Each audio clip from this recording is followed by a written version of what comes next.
Why doesn't this act classify on the basis of speaker? I do think that when it comes to the PRC and ByteDance, you could treat this as a speaker-based restriction. And aren't speaker-based restrictions almost always viewpoint-based restrictions, content-based restrictions?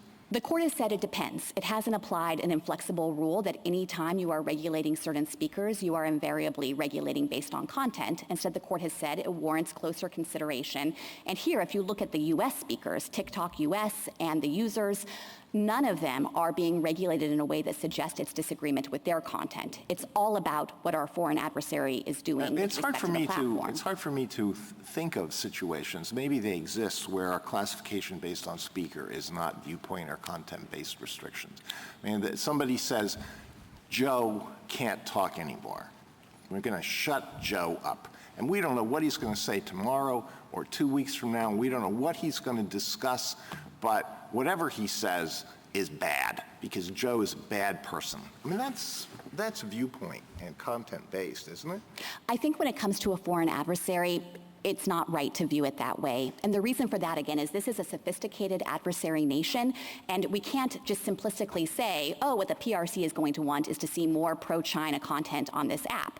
As Chief Judge Srinivasan observed, there are various ways that the PRC could try to create some kind of false flag operation and actually promote anti-China content, not to dictate how Americans should think about things, but simply to create some trumped-up justification for a military or economic action that the foreign adversary wants to take against us. And I don't think a concern with trying to ward off that capability. Why isn't that viewpoint or content still? We don't know what the content's going to be, but we know Joe is bad. Because I think the better classification is to recognize that what we're trying to prevent is not the specific subject matter, the specific viewpoints, but the technical capability of a foreign adversary nation to use a communications channel against this. I guess I'm just struggling how covert content manipulation isn't content-based restriction.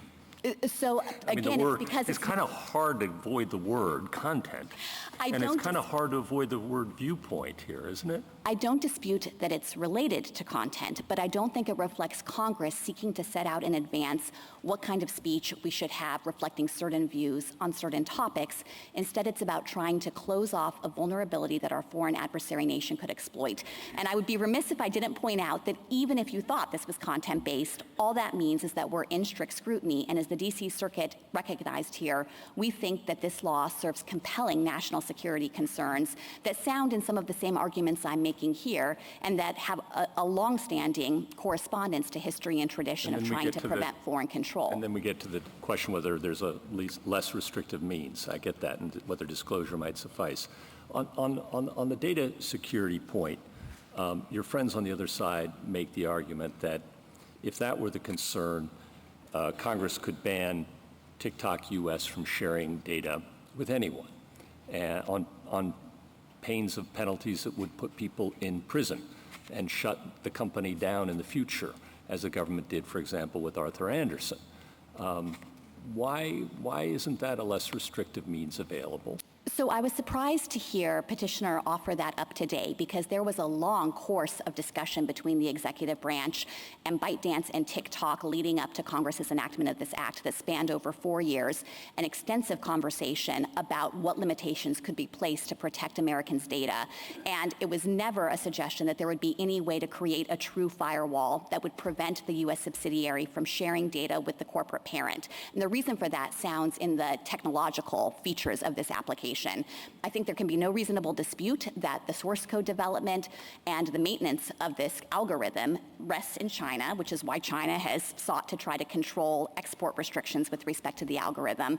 And what that means is you need substantial data flows between the companies in order to continue to modify that algorithm, refine it, and so forth. So I don't think that that was an option ever on the table, including with respect to the proposed national security agreement that was insufficient in protecting our data privacy and security concerns.